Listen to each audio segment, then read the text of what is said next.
Salam sejahtera, kami dari kelompok 5 akan membahas chapter 7 yaitu menganalisis pasar bisnis. Next. Kami beranggotakan yang bernama saya Febra Widyananda, yang kedua Brata Sembiring dan Alivia Salsa Maharani. Next. Menurut Frederick E. Webster, Jr. dan Yoram Wynne mendefinisikan pembelian organisasi sebagai proses pengambilan keputusan di mana organisasi formal menetapkan kebutuhan akan produk dan layanan yang dibeli dan mengidentifikasi, mengevaluasi, dan memilih di antara merek dan pemasok alternatif. Next. 3 rintangan terbesar untuk pemasaran B2B adalah yang pertama, membangun antarmuka yang lebih kuat antara pemasaran dan penjual. Yang kedua, membangun antarmuka pemasaran inovasi yang lebih kuat. Dan yang ketiga, mengekstraksi dan memanfaatkan pelanggan yang lebih terperinci dan pengetahuan pasar. Next. 4 keharusan tambahan yang dikutip oleh ISBN adalah 1. Menunjukkan kontribusi pemasaran terhadap bisnis pertunjukan. Yang kedua, terlibat lebih dalam dengan pelanggan. Yang ketiga, menemukan campuran yang tepat kegiatan pemasaran terpusat versus terdesentralisasi. Dan yang keempat, menemukan dan merawat bakat pemasaran dan kompetensi. Next.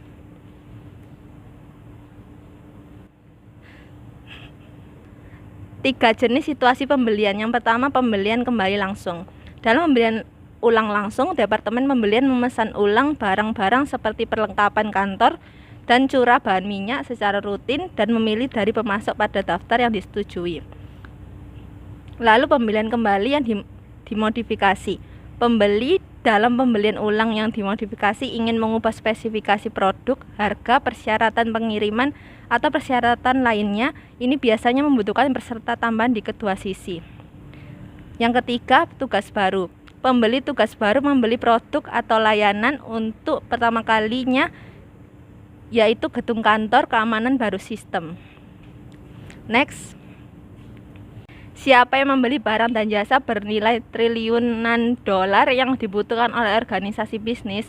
Pembelian agen berpengaruh dalam situasi pembelian kembali langsung dan pembelian ulang yang dimodifikasi, sedangkan karyawan lain lebih berpengaruh dalam situasi pembelian baru.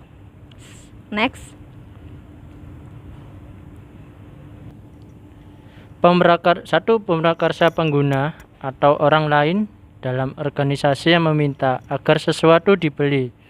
Dan yang kedua yaitu pengguna. Mereka yang akan menggunakan produk atau layanan. Dalam banyak kasus, pengguna memulai proposal pembelian dan membantu menentukan persyaratan produk. Dan yang ketiga yaitu influencer atau orang yang memengaruhi keputusan pembelian, seringkali dengan membantu menentukan spesifikasi dan menyediakan informasi untuk mengevaluasi alternatif. Orang-orang teknis adalah pemberi pengaruh yang sangat penting. Dan yang keempat yaitu pengambil keputusan, orang yang memutuskan persyaratan produk atau pemasok. Dan yang kelima yaitu penyetujui, orang yang mengotorisasi tindakan yang diusulkan dari pengambil keputusan atau pembeli. Dan yang keenam, pembeli.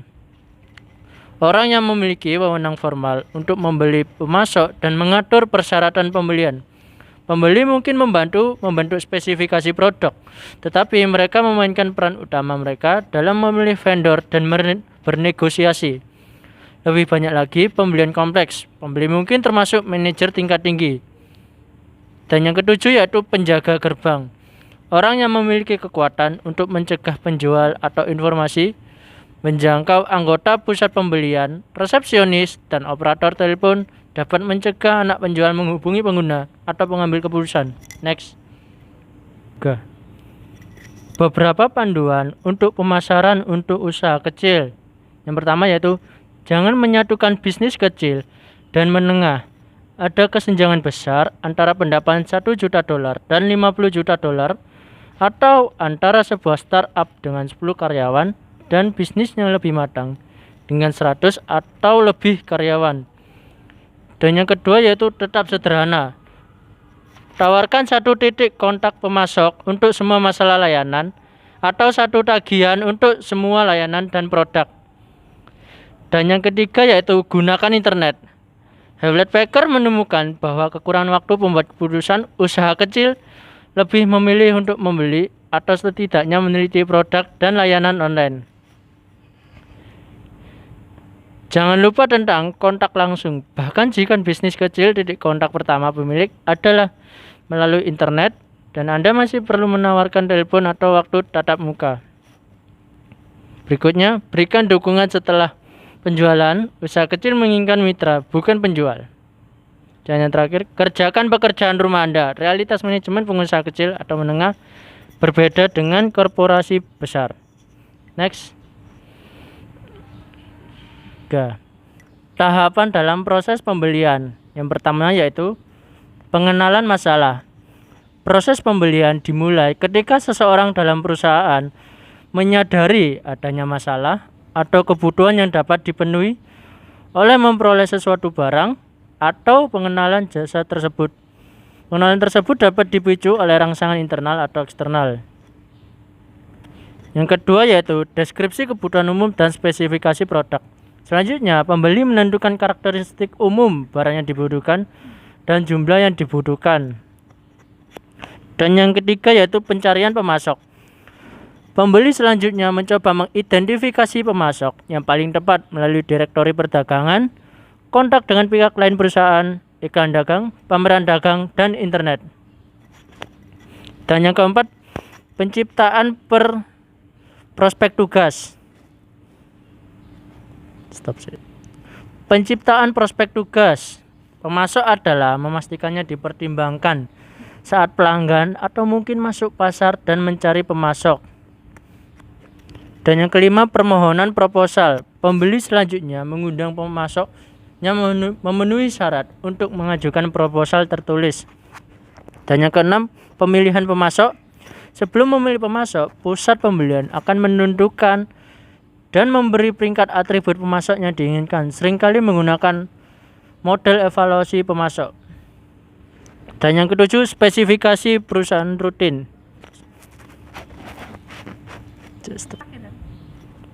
Yang terakhir yaitu spesifikasi pesanan rutin. Setelah memilih pemasok, pembeli menegosiasikan pesanan akhir, mencantumkan spesifikasi teknis, kuantitas dibutuhkan, lalu waktu pengiriman yang diharapkan, kebijakan pengembalian, garansi, dan sebagainya.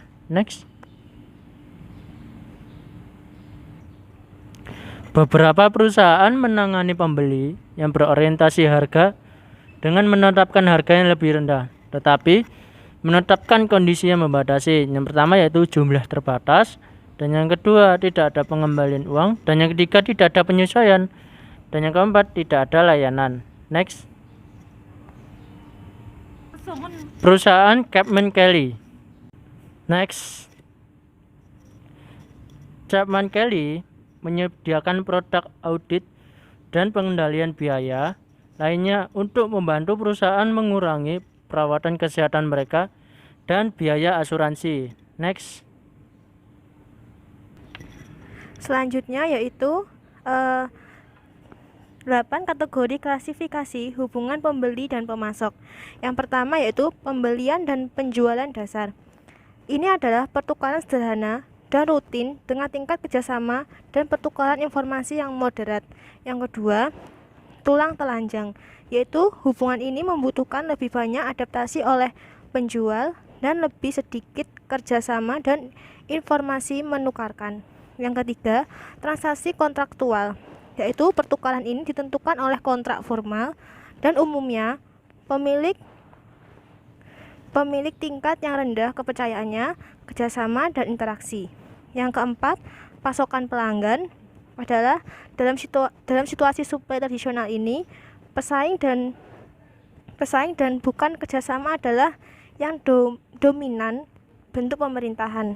Yang kelima, sistem koperasi adalah para mitra dalam sistem koperasi dipersatukan secara operasional, tetapi tidak ada yang menunjukkan komitmen struktural melalui sarana hukum atau adaptasi. Yang keenam, kolaboratif kolaboratif ini adalah dalam pertukaran kolaboratif, banyak kepercayaan dan komitmen mengarah pada kemitraan sejati.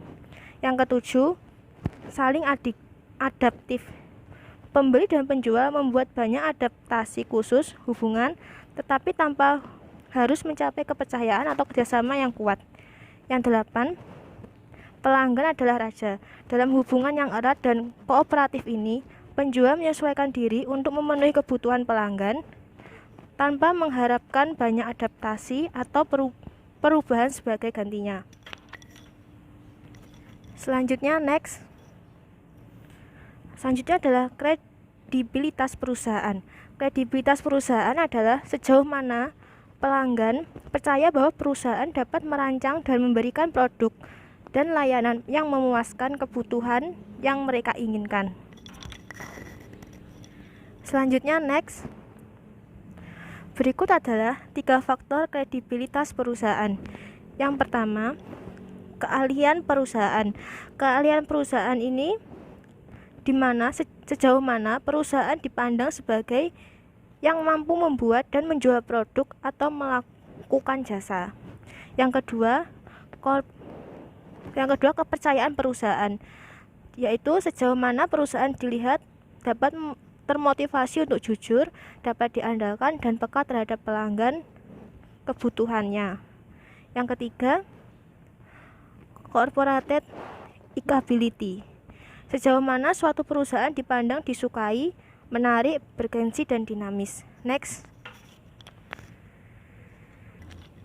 Selanjutnya yaitu sebuah perusahaan lebih cenderung dapat dilihat dan dipercaya pada saat yang pertama, memberikan informasi yang lengkap dan jujur.